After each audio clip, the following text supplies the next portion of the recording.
Hey, welcome back, everyone, to the Champion Standard podcast. We got our episode 1 out of the way, so we're pros now. Uh, we we're seasoned vets now that we're in episode 2. We made it. We made It's it so past the we're, awkward episode 1. it's so easy, right? Just yeah, we make it look too easy. Well, Yeah, I'm Brad. He's Rob. We're Today it's April 28th, and so it is NFL draft weekend and just wrapped up yesterday. We are going to get into that a little bit here shortly.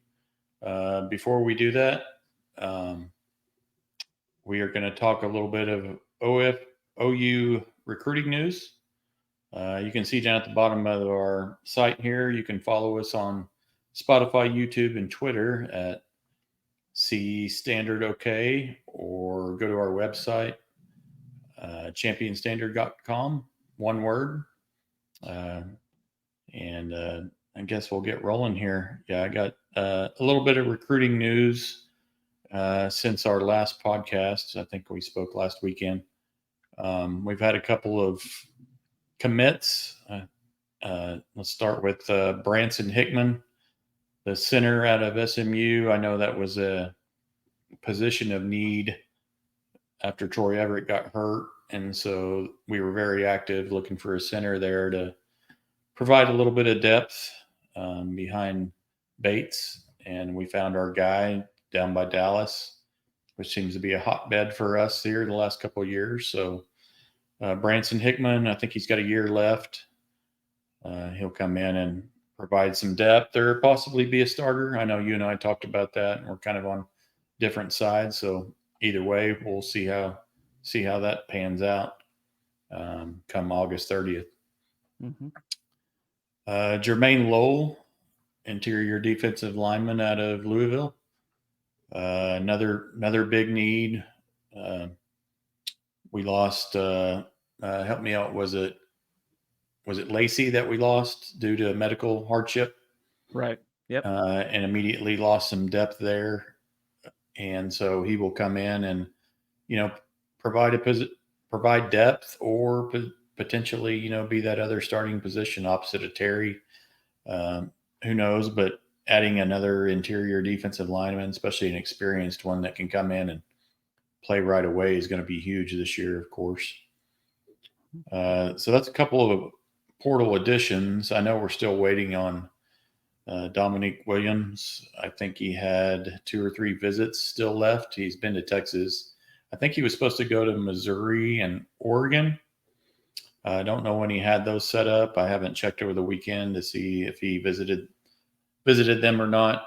I always worry about a portal guy visiting Missouri and Oregon. It's with portal pirating season in full force. Sure. I always worry about the guys getting their ships too close to Columbia and Eugene and the pirates taking over. We'll You see. can't Hopefully blame the kid though. You can't blame the kid going no. out there and he wants to. He's going through the recruiting process right now. I mean, I don't think there's any surprise to what is happening right now in his recruitment. Right. I mean, he's Right. taking Yeah. visits. He's gonna Mm-hmm. take his time.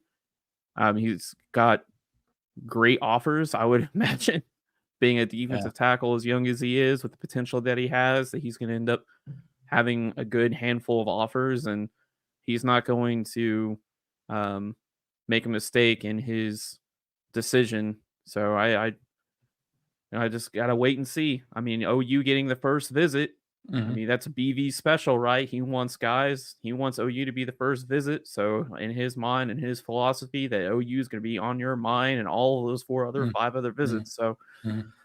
we'll just have to wait and see.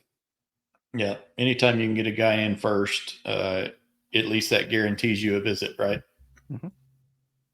So that's always great. So 2 portal additions, hopefully a third here in the next week or so. Talk about the portal losses. We had Shane Witter leave.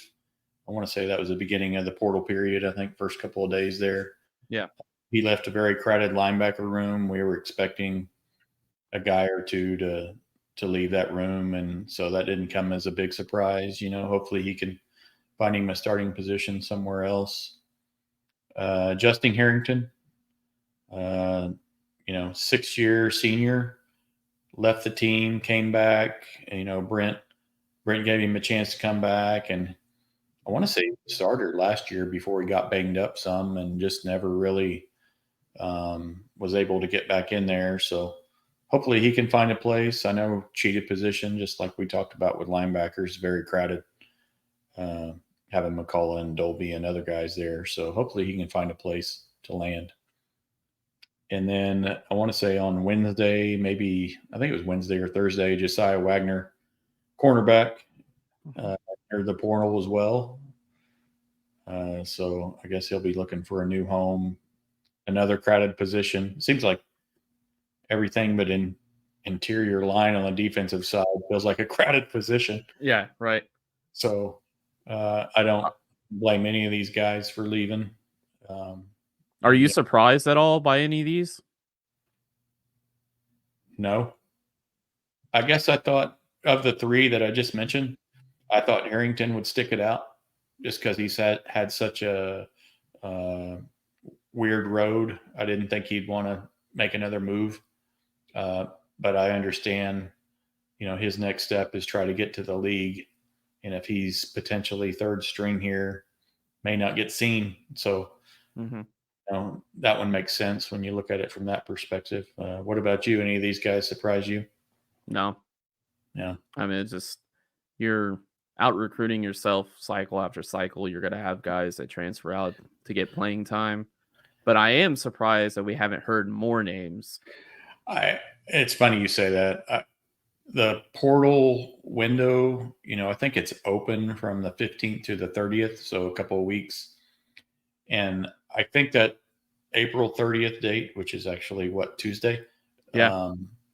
That's when it closes, but I think that just means for entrance into the portal. So as long as you get your name out there by, April 30th, you're in the portal, and I think you can commit to another team. I don't think there's a deadline on that, so it can be right away or whenever. Yeah. If I'm putting a number on it, I still feel like we got 3 more guys that are going to get in it here in the next few days. So what 3 guys are you looking at that might jump in? I had a feeling you were going to ask me that.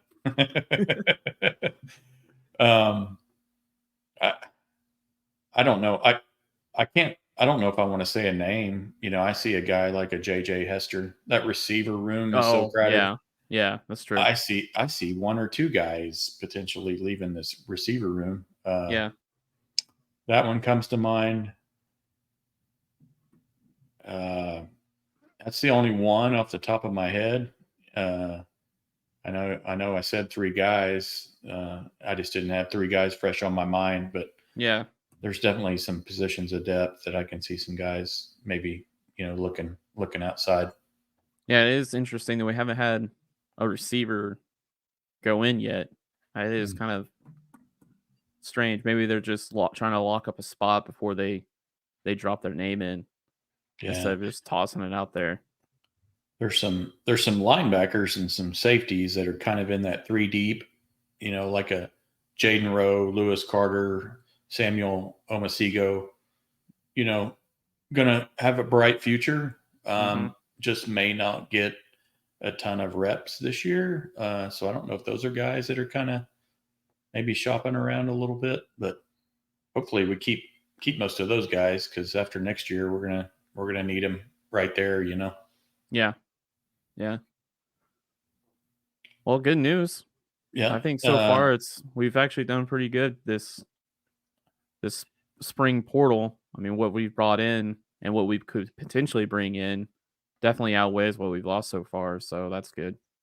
Yeah, I feel like Brent and his staff have done a really good job of upgrading through the portal. Lose a guy, upgrade a guy, and I feel like we've been on the positive end of that. So yeah. And we have another guy. Speaking of recruiting news, there's a defensive back out of Texas that will be announcing his commitment maybe in the next 30 minutes. I think I heard 5 o'clock. So as we're doing this podcast, that may actually happen. So if it does, we'll be sure and let you know, especially if it's OU. If it's someone else, we may not. Yeah, just skip it. Yeah, we'll just. I forgot to mention that. Yeah, exactly. What do we do as diehard fans? We lose out on him. We don't need him anyways. Or That's he's right. He's not that. He wasn't good enough. He wasn't good enough. Exactly. So, yeah, that's all I got on the recruiting front right now. I guess we can try to segue over to the NFL draft. I know that's something you especially enjoy. I follow it for the first couple of days, but come third day, I just can't stay into it like you can. Yeah. So yeah, let's jump right in. We'll talk about some of the OU players drafted, some winners and losers, and some other things that we saw from the draft. So let's get it. Yeah. So should we start with? Winners and losers? Yeah, let's do that. All right. Well, I see. I've got one winner. Take your glasses off, Rob. And Take your glasses off. And a whole lot of losers. So for those that are listening, I'm a big time Chiefs fan. Since birth, I've been a Sooners fan and a Chiefs fan. The first 28 years being a Chiefs fan was really, really rough. And the last few years with Andy Reid, it's been really great. But I'm gonna skip over to the loser side because I see a whole lot of losers. I don't want to. My first one, I was looking at the way that the and I don't want to steal your Falcons, but I kind of want to go into the Falcons just for a minute. Oh, that's fine. So let's go. Where are they at? Here they are. So with the 8th pick, they go with Michael Penix, which really doesn't make much sense when they've got a Kirk Cousins on a $180 million deal for 4 years, guaranteed, because that's how Kirk Cousins rolls. And not only that, but they are actually going to lose picks in a tampering case with the NFL in order for them to get Kirk Cousins, because they spoke to him while he was on the contract with the Vikings.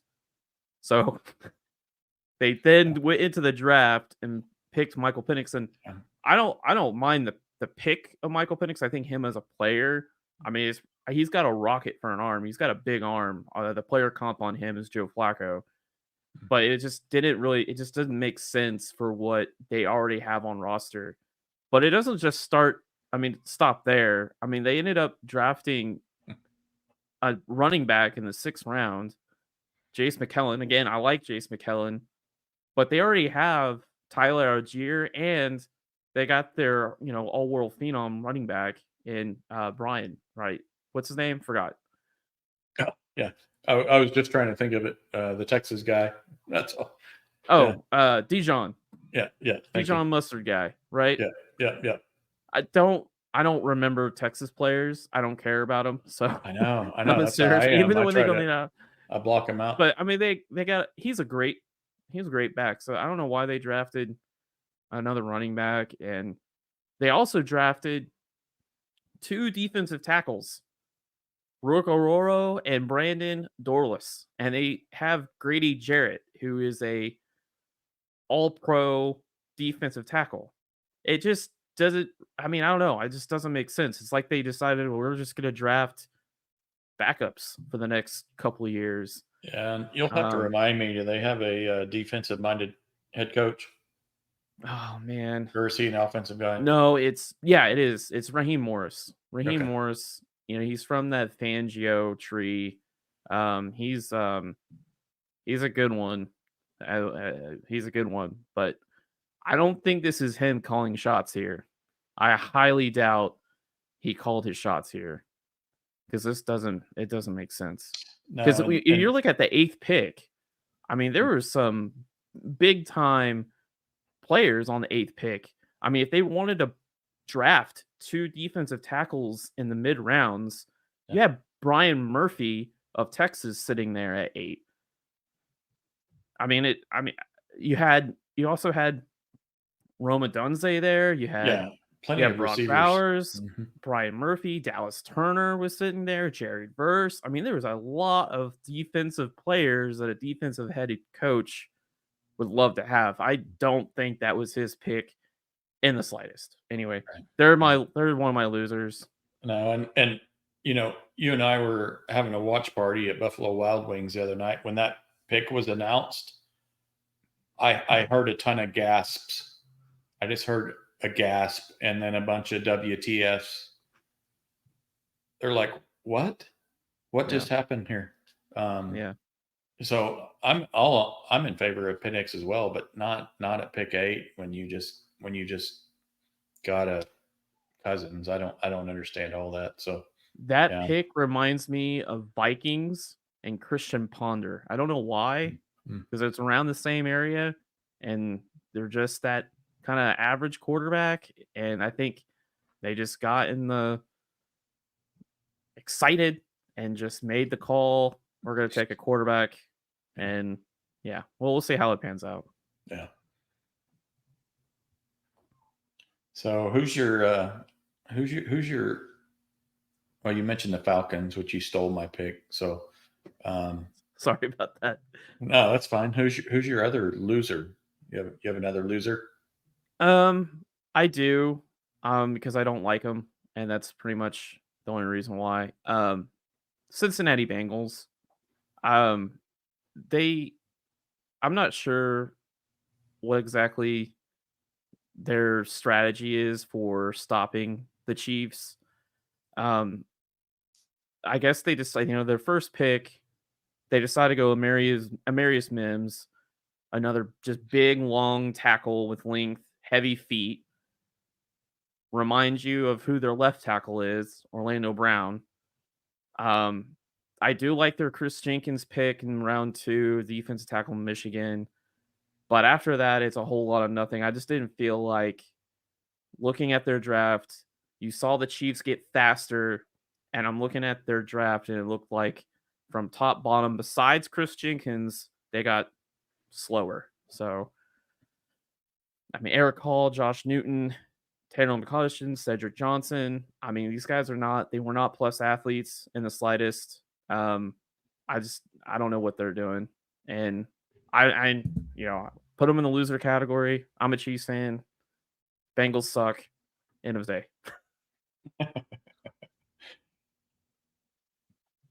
Yeah. Do you want to move on to your winner, or do you want me to talk about my losers? No, I'll finish out with the. No. You go ahead. Go ahead.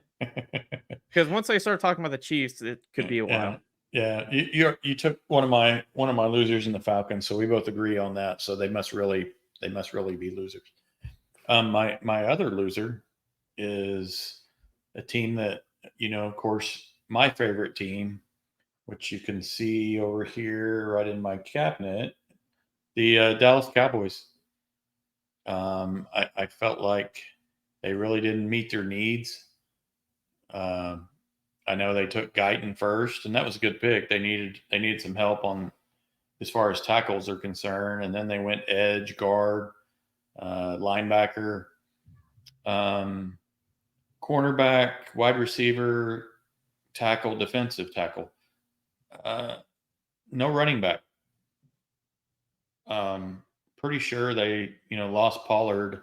I don't know if they're putting all their stock in Dowdle or if they picked up someone. I don't remember them picking up anyone in free agency. I saw a lot of big names sign with other teams, but they weren't on that list. So I'm not sure what they're doing there. I don't do the homework on a lot of these guys. I don't know the Ryan Florney wide receiver out of Southeast Missouri State. All I know is they took him in the 6th round, and I think, he was rated as like 320th pick or something like that. So it just seemed like they were stretching a little bit with that pick. Linebacker out of Notre Dame. I don't know much about Luefo. I don't know how you say that. The Notre Dame linebacker, Cooper Beebe out of Kansas State. I don't have any problem taking Kansas State offensive linemen. You and I Yeah. have a front row seat to those guys a lot of times, Yeah. and seeing them, they always seem to be well coached, and That was a good pick. That that's a was a good good pick. pick. Yeah, Yeah, that was a good pick. and I don't know much about their second pick, Marshawn Nealon, the edge guy out of Western Michigan, but just hoping he can kind of give them a little extra pressure there on the end. So they were my loser, other than the Falcons. And I'll go ahead and give you my winners before you give me your winner. So much suspense on your winner. So I'm going to go with Philly as one of my winners. I really just felt like they kind of filled their needs a little bit. Trying to pull their guys up here in front of me. Yeah, they had quite a few picks actually. I want to say they had 10 or 11. No, that's Arizona. Sorry. Yeah, they had 9 picks in the first 6 rounds. They got a couple of cornerbacks. I thought they got a steal with the Iowa cornerback when they did. Cooper DeJean. Yeah, he was expected. I think he was a fringe first round guy, and they ended up getting him a little later on. Yeah, with the Eagles, they've got that front 7 that is just humming. They got basically the Georgia interior line that dismantled college football as they were winning championships, and they got Nolan Smith, and they brought Brandon Graham back, and the secondary, the back 4 have been a problem. The safety play, they've got, and the cornerback play has just been people were just slicing and dicing them up. If you had a fantasy offense, you had a quarterback or receiver, you were licking your chops against that Eagles secondary. And they went out and they got a couple DBs. So Quinion Mitchell is going to be really good. He absolutely had a great Senior Bowl.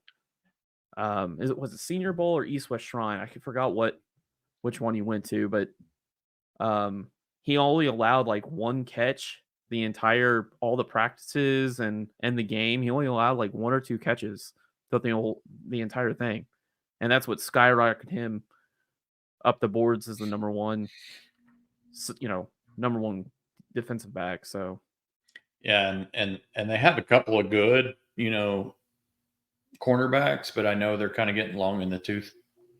So if they can bring in these younger guys just to kind of be the next guys in line, I think they did a good job at trying to solidify their secondary, just like you said. So yeah, they were one of my winners, and the other one that's probably not going to be a very popular pick just because of the head coach that went there is Chargers. That's the reaction I was hoping I would get out of you. Yeah, whatever. Okay. No, I just thought same thing. I felt like they just, they took one of the best tackles off the board early. The McConkey guy out of Georgia is a good wide receiver. I know they're trying to fill that void that both Keenan Allen and Mike Williams left. Mm-hmm. So I think he'll be a good fit. And then in the 7th round, they take 2 more receivers. They take, Brendan Rice out of USC that, was Caleb Williams' target a lot this year, and then Cornelius Johnson out of Michigan.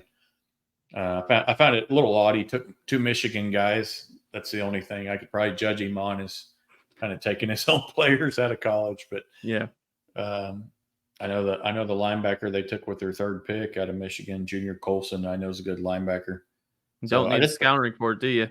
Nope. Don't need a scouting reporter if you coached them for 2 or 3, 4 years. Yeah, that's just one team you can skip over, right? Just kind of look at the rest of them. But no, I feel like that'll be interesting to see how the Jim Harbaugh experiment part 2 works this go around. See if he's got the talent there in LA to give the Chiefs a little bit of a run. So yeah. Speaking of the Chiefs, Yeah, so who was your winner? well, I Right. know this might be a shock to you. This is an absolute shock. I would never do this on a podcast, on the show. Stick to chalk or what my passion about. But yeah, my winner is Kansas City Chiefs. Yeah. And here's why. The Chiefs had the worst offense in the Mahomes era last year, and they still won a Super Bowl, and it was their second back-to-back. Like, it was a back-to-back Super Bowl. Their offense went to the worst it's ever been in 6 years, and they still won. I mean, that, and then they go into this draft, and they go into this free agency. They snag Marquise Hollywood Brown, speed, cuts for days, breaks, in and out breaking routes, all that stuff. Then they go into this draft and they're like, yeah, we don't have enough speed. We need the fastest guy in the draft. Let's get the fastest guy that's ever the fastest 40 time in the history of the combine, and the guy Xavier Worthy.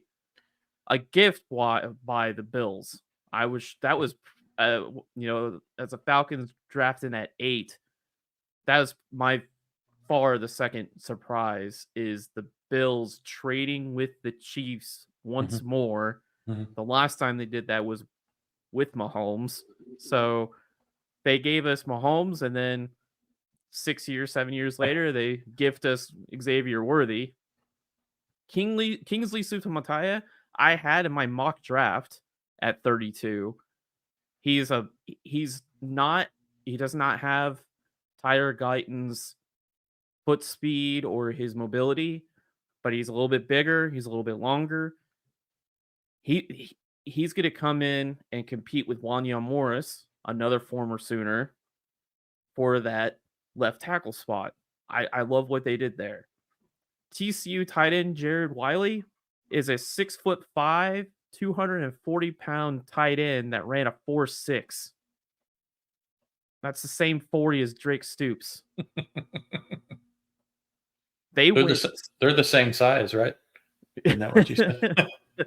I mean, they went speed. This all offseason has we need speed. So they got Hollywood Brown. They got Xavier Worthy. They brought in Jared Wiley on that fourth round pick.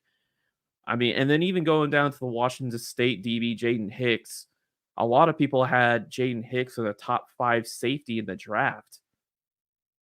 The reason why he fell is because he's a bigger guy. He's like a 6'2", 6'3" guy, 200, and a lot of teams don't really know what to do with a bigger safety. There are a lot of defenses are going smaller because, again, the teams are going wider and they're going faster down the field. So he's going to be kind of a rotational box safety for Spagnuolo. So I love this draft. I mean, the Chiefs offense just got a lot better, and they brought their entire defensive line back. They brought their entire secondary back. They bring all their starting linebackers back, and they're going to be going to the next season, if they're healthy, with a much better team. So yeah, did they bring all their secondary back or lose Snead? They traded Snead, but they've already got a whole. Okay. They've already. When I said brought back, I mean I know that they traded him, but they've already got an air replacement that's going to come in and take his spot. They're gonna end up being just as good or better all around team. They lost the linebacker Willie Gay as well, who's an athletic linebacker, but again, they've already got an heir apparent for him. So yeah, they won. They won the draft. Everyone should be very, very worried. Yeah. Worthy. I think he ran a 4.21 40 in the combine, if I'm not mistaken, something crazy like that. Right. You bring in him and Brown, and you have two of the fastest guys. Well, that's just a lot to deal with for other teams. You got two legit threats to take it all the way. You had Tyreek Hill a couple of years ago. Now you got two of those guys. And I assume you're not counting on Rice to be there. I don't know what his off the field stuff is. I would assume he's going to miss games. Um, I don't think he's going to be out of the NFL or anything like that, but he's going to be suspended. I would be shocked if he's not suspended at least 4 to 6 games. So, going back to Worthy real quick and how he fits in the Chiefs offense, the Chiefs last year struggled vertically to go downfield. They just did not have a vertical threat at all that would stretch the defense vertically, period. They traded in Mikael Hardman, and he is, again, a fast guy, linear fast guy, but his poorest trait is tracking the ball downfield. And what Xavier Worthy is, he is fast, but he's put on film multiple times that he can track the deep ball. He doesn't lose the ball in the sun like Mikael Hardman did like 4 or 5 times last year. He's a deep ball tracker, and he's a burner. And you add that with Mahomes' arm and Reed's scheme, that is going to be, really good. Really, really good. So I'm excited to see what that looks like. Yeah, no, that was a good move. Certainly taking him first.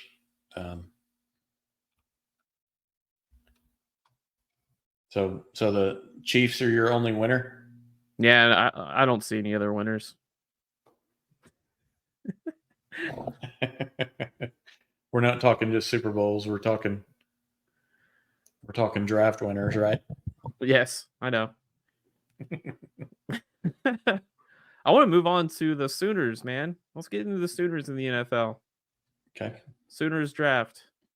So, Rob, what do you think? What do you think Dallas is getting there with Guyton on that 29th pick? He's always been, a fantastic athlete and with a nasty attitude to finish blocks. And, Guyton was a former 3-star, 94th ranked tackle in the 2020 high school class. And he began TCU in the H-back room. He ran some snaps on the field as an H-back, and he transferred to OU as a redshirt sophomore, and he got his first run at left tackle, and they moved him over to right tackle. And Guyton has always had great size and great weight, but what stands out for him is his length and his mobility combination, his foot speed mobility.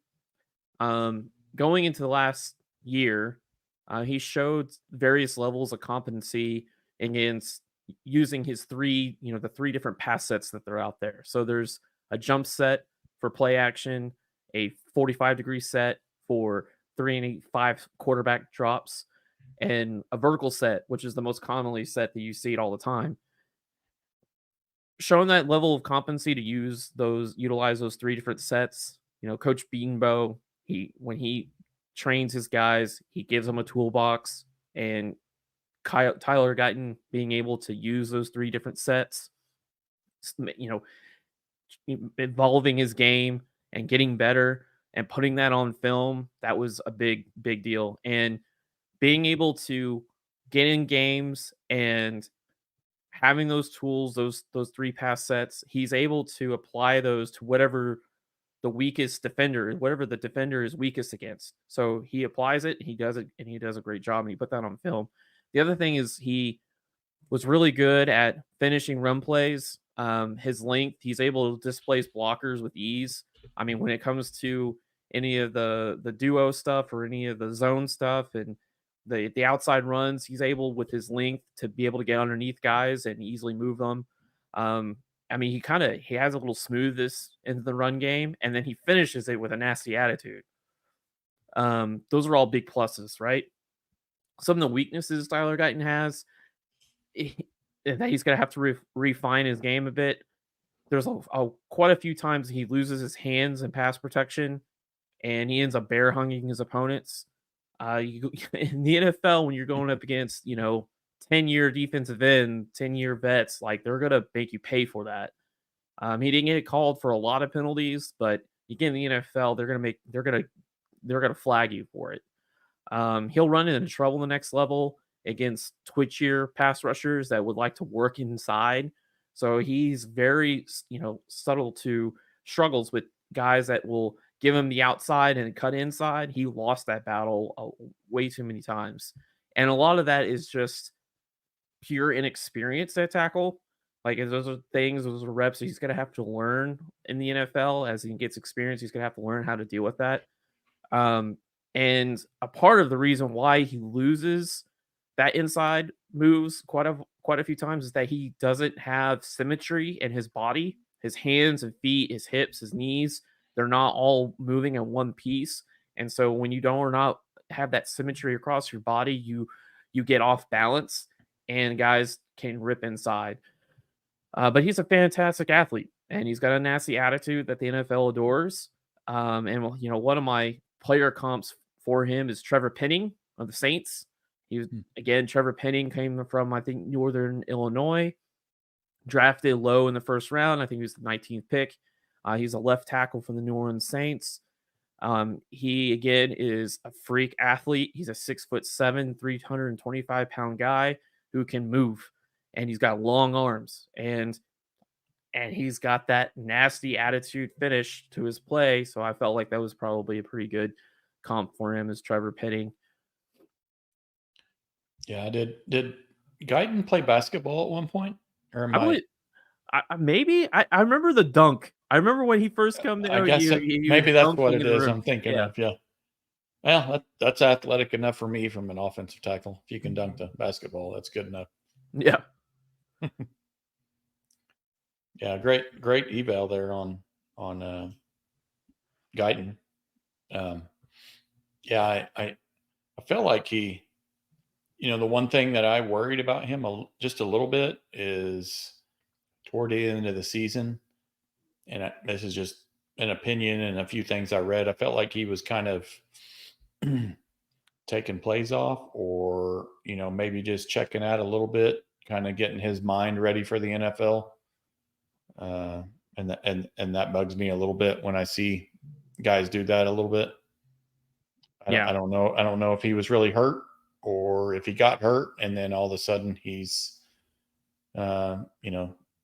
he's like, oh, well, my future's in the NFL, so I'm going to make sure and protect myself, kind of thing. But I don't know if that was the case. That was just a concern of mine toward the end of the year. But hopefully he serves my Cowboys well.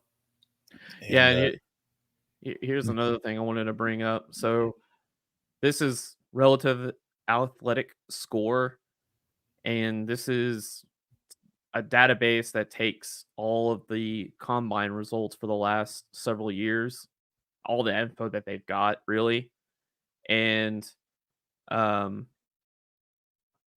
comparing his height and his weight, his vert of 34.5 inches really separate himself from other tackles. His 3 cone at 7.5 is really good for his height of 6'7", 322. I mean, that is, and his 3 cone 7.5. Like, that is like pretty dang good for a guy that's that tall. So a note here: 51st out of 1,314 tackles over the last 28 drafts. Wow. 51st out of 1,314 tackles in the last 28 years. Wow.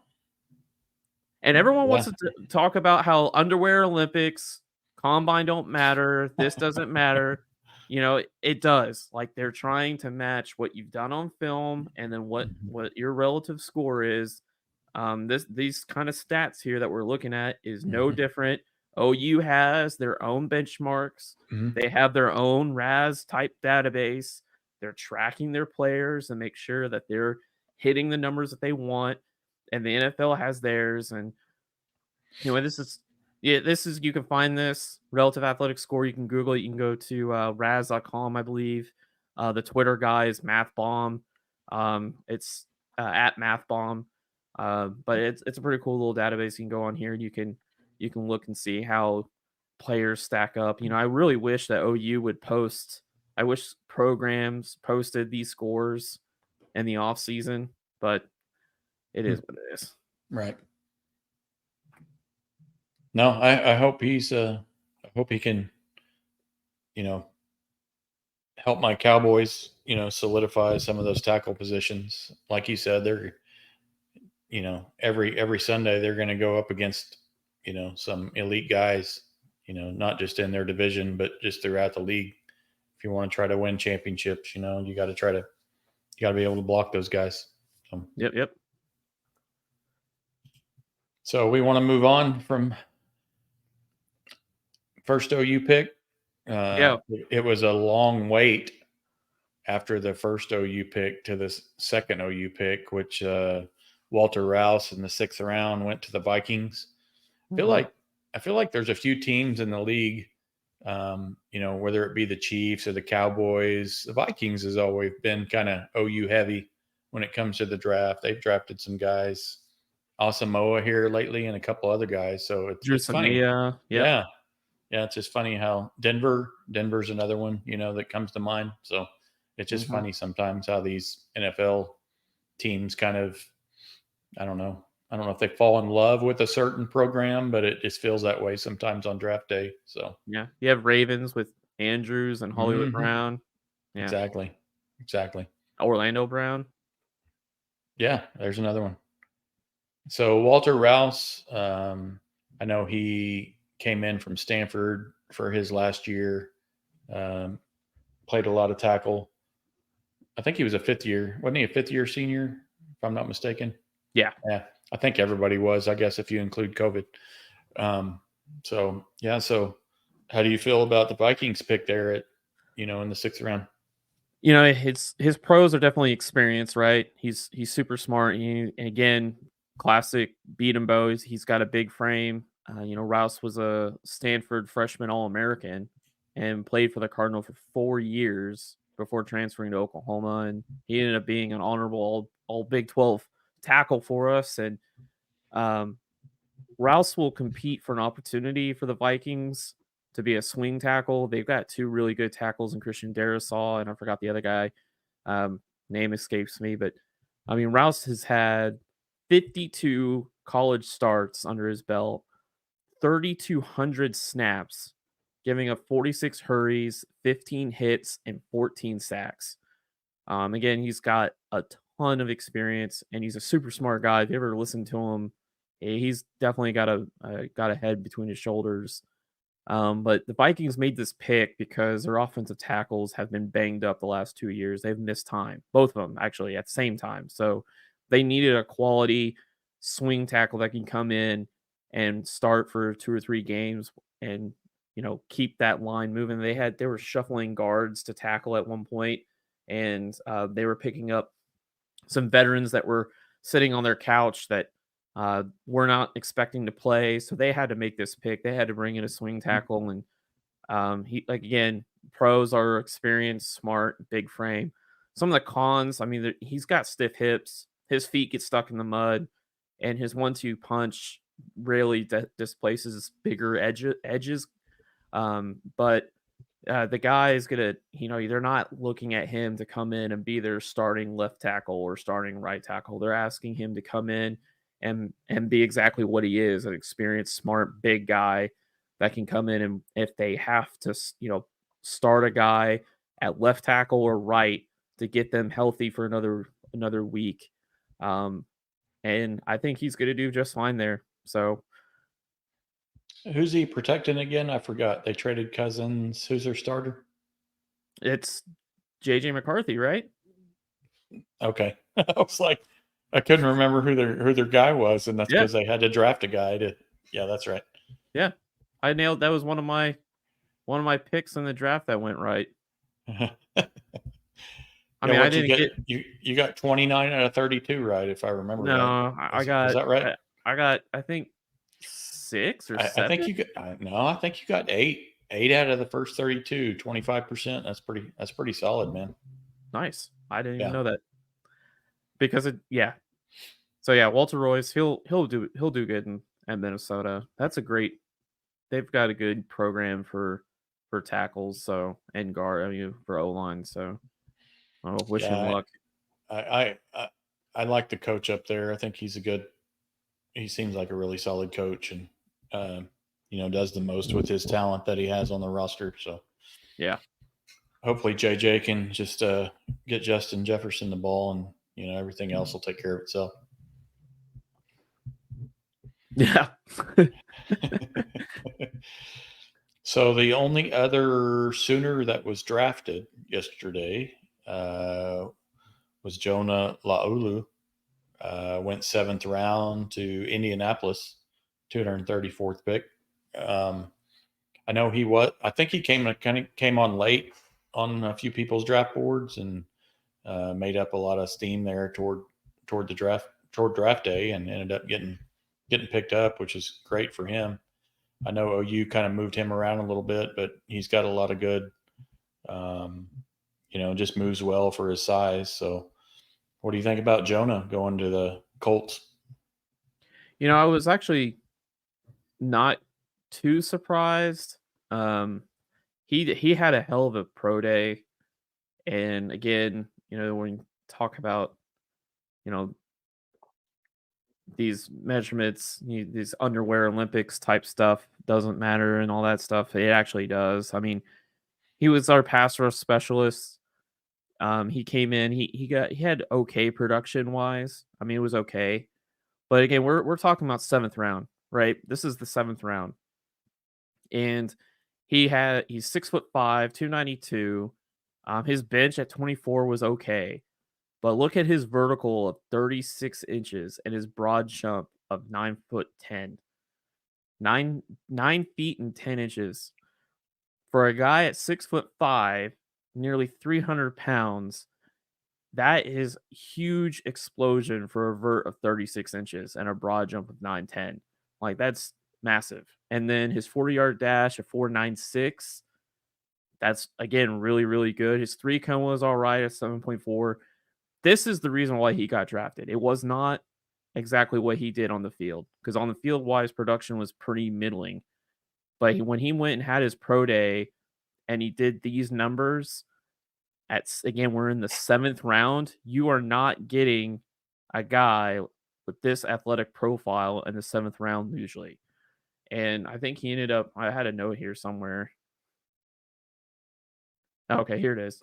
He was 70 out of 1,808 defensive tackles from 1987 to 2024 in the 7th round. Yeah, I mean, you weren't even born yet. No. So again, Indy, they took this guy in the 7th round, which is an easy choice. Hopefully they can kind of make some sort of what I call a NASCAR package, or a 3rd down, 3rd and 7, 3rd and long package, where you can bring him in to put right over the guard and ask him to rush the passer, and that's it. That's his role. 3rd and 7, come in, go over the weakest guard and run around him, run through him. That's it. And for a 7th round choice, I mean, you locked him in for 4 years. You've got a little piece there. So yeah, and the one red number you had on your chart there was his looked like it was his weight. yeah, because and the one thing you can always do, right? You can put on weight. So if you're gonna have a red number, that might be the one to have it. Sometimes that's one of the few things you can change easily. Yep.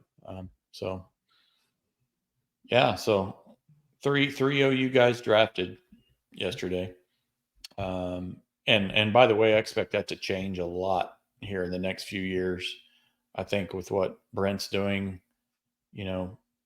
competitive depth, stacking recruiting classes one after another. I just really feel like we're going to get a lot more guys drafted. Yeah, And so let's actually go into 2025, because I'm okay. going to surprise you on this. We did not talk about this at all, did we? Nope. So I am looking at the 2025 Are there PF. already mock drafts already out there? No, this is not a mock draft. This is just a big board. This is a Okay. big board. A big board. This is a big board. PFF big board. It's open to all. It's free. It's out there on their website. You can find it. So I've got a list of 50 players. How many are from Oklahoma? 4. Nope. 6. Nope. You're going the wrong way. Oh, really? Top 50? Yep. Okay. 2. Nope. 1. Nope. If it's 0, we're done. There's 0. There's not a Really? single Oklahoma player. So I want to ask you a question. Huh. Are you more concerned that in 24 we only had 3 guys drafted, breaking our streak, or does it concern you that the PFF doesn't have a single Oklahoma player, or is it all garbage?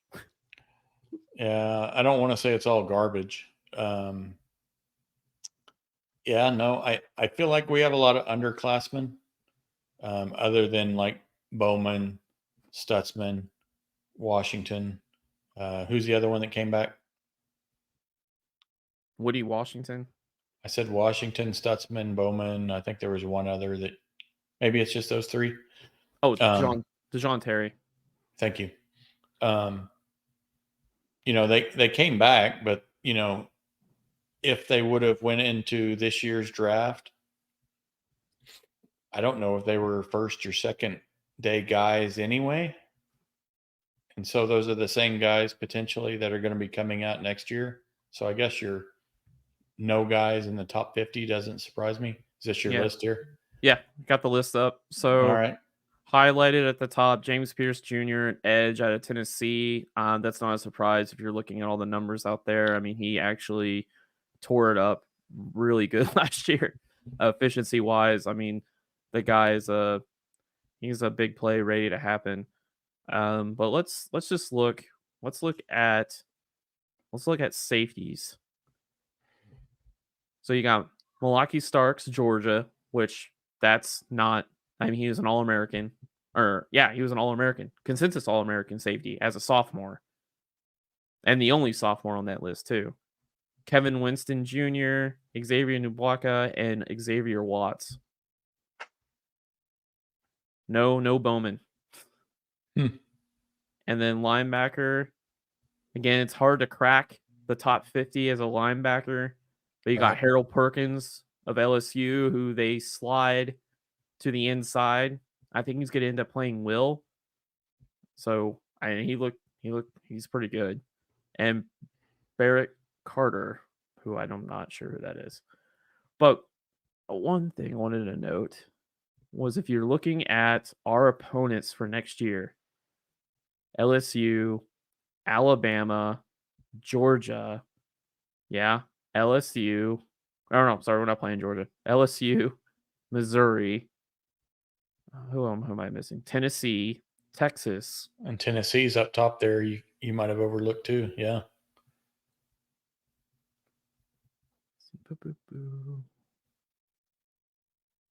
Ole Miss. I think you mentioned Ole Miss, right? Yep, Ole Miss. There we go. I think I got them all. Mm-hmm. There you go.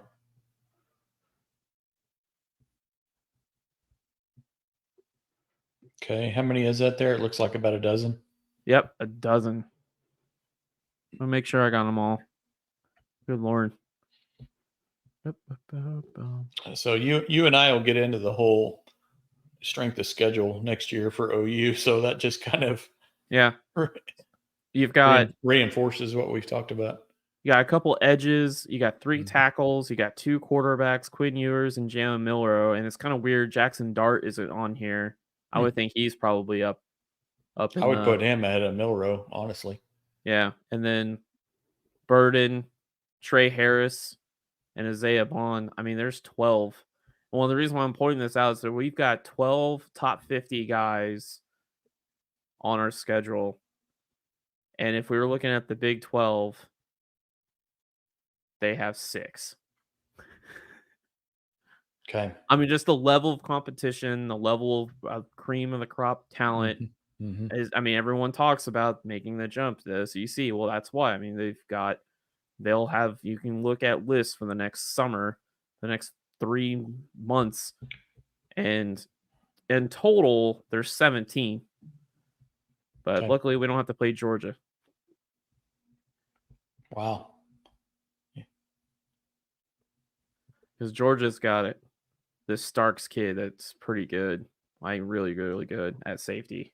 Yeah. So, Stutzman, Washington, Bowman, Terry all coming back. So, was that NIL or was that because maybe they got a poor draft grade? I'm not sure. Everyone talks about the NIL part and Hmm. how it could be both, right? Right. They got a draft grade of third or fourth round pick, and Hmm. NIL came in and said, "Well, we can pay that," and so they came back. So I think with a good year, I think, Bowman or I don't know, Bowman or Stutzman maybe has a chance to jump in the top 50 with a good year. Yeah, Um, yeah, so you asked, I think your question was, does it concern me? I don't think it concerns me. If you could, you know, look at the next 2 years after that, we have all these young guys in the program now that we recruited that had more stars than a lot of the guys that came in. I know stars don't mean everything, but um, I just expect us to, fill the draft boards a little more, the year after next. hmm That'll be the first, I guess will the 26th class be kind of the first year that Brent kind of had a full season under his belt, basically, bringing in his guys and the others, he inherited the Bowman and Stutzman, correct? right. Yeah, So, that's true. I don't know. Doesn't concern me. It doesn't excite me.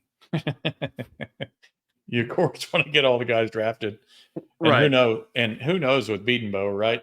You may get two guys drafted in the top 60 with him, Yeah, even with all the transfers that come in. yeah, He just needs to make those guys, yeah. top 2 round picks. So Hey, let's wrap. before you get to that, I have some breaking news. Oh, Rocket, let's do it. Yeah. So OU, little boom news here. OU just got another commit from cornerback out of Spring, Texas, Courtland Guillory for the 25 class. A nice commit for Jay Valai. He just keeps stacking them up in the secondary. So great news getting Guillory. I know we have a couple other guys out there that we're trying to get in the secondary. I think that's 13th or 14th commit for the cycle. I'm going to say 14. I know we're trying to get in about 20 to 22, I think is how many we're trying to sign this class, depending on what leaves in the portal.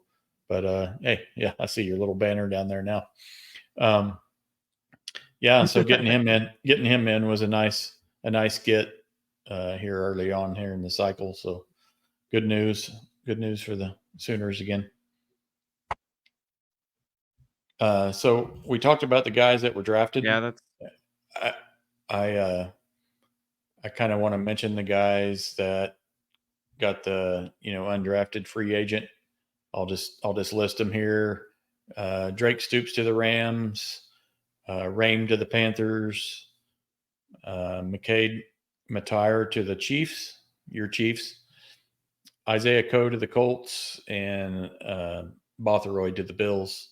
So it's nice to see those guys get an opportunity to try to make a roster. yeah. That I mean, breaking in to lineups as a UDFA it's pretty difficult. Looking at some of them here, um, I think McKay McGuire actually a guard for Kansas City because we lost Nick Allegretti to the Commanders, and we're searching for a guy that can come in and be our inside rotation guard center. Um, he might actually have a chance to get some real looks. Um, Bothroyd, defensive end, the Bills. I know the Bills also have a lot of defensive line issues because they've lost. they're looking like they're going to lose Von Miller, and they've lost Jordan Phillips. Jordan Phillips went to another team. I forgot which team, but he got paid too, which was good. So Borthroyd and Matwire look like they have got a decent path. Mm-hmm. Drake Stoops to the Rams. I'm not sure if I like that. Yeah, I feel like they got three starters already, so he's gonna have to like be that fourth or fifth guy almost. Well, they signed Demarcus Robinson too. Oh wow, I didn't know that. Yeah, they've got Demarcus Robinson, Tutu Atwell, Cooper Kupp, Puka Mm-hmm. Nakua. I mean, Mm-hmm. that's four Mm-hmm. guys, and then I mean, you're looking at battling for two spots essentially. You're looking at when you're looking at like Austin Stogner and Drake Stoops, these offensive guys that are a tight end and a receiver, and you're trying to take that fourth tight end spot, third tight end spot, or that fifth, sixth receiver, you have to play special teams. You have to. You have to play special teams. And not only do you have to play special teams, but the rules changed. The rules changed. The kickoff's different. They're wanting bigger, longer guys to shred tackles. Yeah, I don't know if you've seen it, but it looks like rugby. It does. It looks like a rugby play. So I hope they can, even if it doesn't end up with the Rams for Stoops or the Falcons like Stogner, they do record all practices. So even if it's an opportunity. Every rep, every play in practice, and those mini camps is an audition for another team. So yeah, and Stoops, you talk guy just puts out 100% effort on every play, and teams will notice that. Not to mention he's just got gloves for hands, so you throw him the ball, he's going to catch it. So yeah, I mean I was actually looking at that too. You want to talk a little bit of Stoops, just a little bit. So Drake Stoops had 107 targets last year. He caught 84. Again, I don't know what a normal rate is, but that sounds pretty darn good.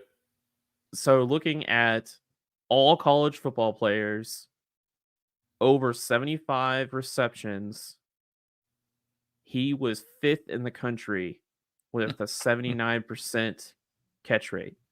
Fifth in the country. Yeah. I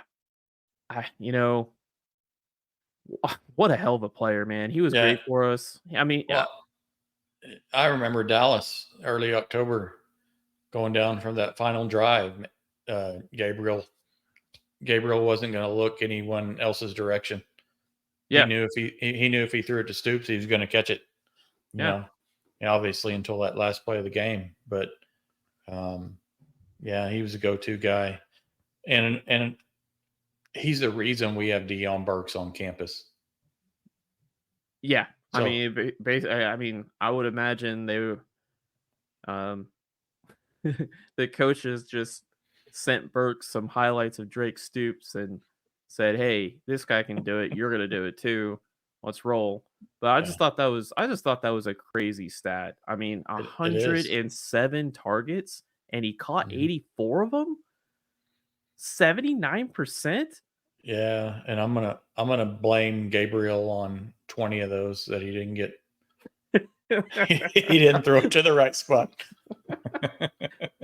I mean, some of these other names on here are names that you would recognize, like Luther Burden, like Malik Neighbors, like Roma Dunze, like Xavier Worthy, Troy Franklin of Oregon. I mean, there's a lot of names on Malik Washington in Virginia. I mean, there's a lot of guys on here that got drafted. They're in that 74 to 84% range, but no one comes close. Let me sort this out here. Let's look at the guys you were naming got drafted in the top 12 of this year's draft. Yeah. The Bo Nixes were throwing to these guys, the Michael Penix, just go on and on, Yeah. I mean, that's pretty impressive. I mean, it's not the most targets in the country, but I mean, Roma Dunze got like 140 just for reference. Malik Neighbors got 130. But I mean, I just thought that was for a guy who went undrafted. I mean, it has to do with his athletic profile. He ran a 4.640, which was what I mentioned earlier. The Chiefs tight end, Jared Wiley, ran a 4.640 at 6'5", 240, and he went in the fourth round. So, the athletic profile wasn't there for Drake, but I know no one's going to question his toughness. No one's going to question his work ethic. No one's going to question that he will climb a ladder, take a shot to the ribs, catch the ball, and score a touchdown, or get hit in the head or lay down hard, hit the ground, and hold on to the damn ball and score a touchdown. How many times have we saw that? Yeah, nobody's going to make fun of his dad either, right? No. So props for Drake Stoops. I hope he does well. I hope maybe he'll come. I mean, if he doesn't work out in the NFL, maybe he comes back and becomes an analyst and a coach, and he sure kind of laid down his own legacy, in my opinion. I think when people think Drake Stoops, they'll think what he did on the field and not what his dad did. So that's right. I wouldn't mind having him back on the OU sidelines, like you said, in some capacity at some point. So having a Stoops in the building never hurts, right? Nope. I mean, it's evident that they want to keep holding on to that Stoops tree as much as possible. I mean, Seth Littrell, Britt Venables. I mean, OU will not move away from the Bob Stoops coaching tree, player tree. John Finley, I mean, like, it's just DeMarco Murray. I mean, like, there's so many former players and everything. It's actually, I know a few Texas guys, and they think it's the most hilarious thing in the world that we can't like let go the Bob Stoops. And I'm like, guys, it works. Like, it works. You're just saying that because you don't have one to hire from. You got to always go to the Charlie Strongs and the Tom Hermans and the ex-alcoholics like Sark, and like, get them. They come in I like it. and hope that you could build something like that. And I'm with you. I mean, the three pitchers you have behind your head there, that was all during the Stoops era. The Lambs, the Petersons, the Shepherds, same like my wall. Yep. Yeah. So hopefully we can keep that legacy going. Got any other draft thoughts? I don't think so. I think we walked through it all, man. We went through all the UDFAs. We went through the draft picks. We got news of Courtland Guillory. Maybe when it's all said and done with the portal and the ins and outs, we can do a whole show on just all the additions, all the recruiting stuff. We can do one big show on just what's the state of the affairs after the spring portal here in a few weeks. And you can go to our website and check out our most recent, depth chart if you'd like. I may put a new one out there after Tuesday, after the portal actually closes, so we know who's out there. But we'll try to keep track of that and keep that up to date. So I mentioned it earlier at the beginning of the podcast, but please go find us on our website, championstandard.com, one word, or Spotify, YouTube, and X or Twitter at C Standard OK. We're out there. We're constantly putting new content out there. I know Rob's got some new videos out there. Go check them out. We'd like to hear from you.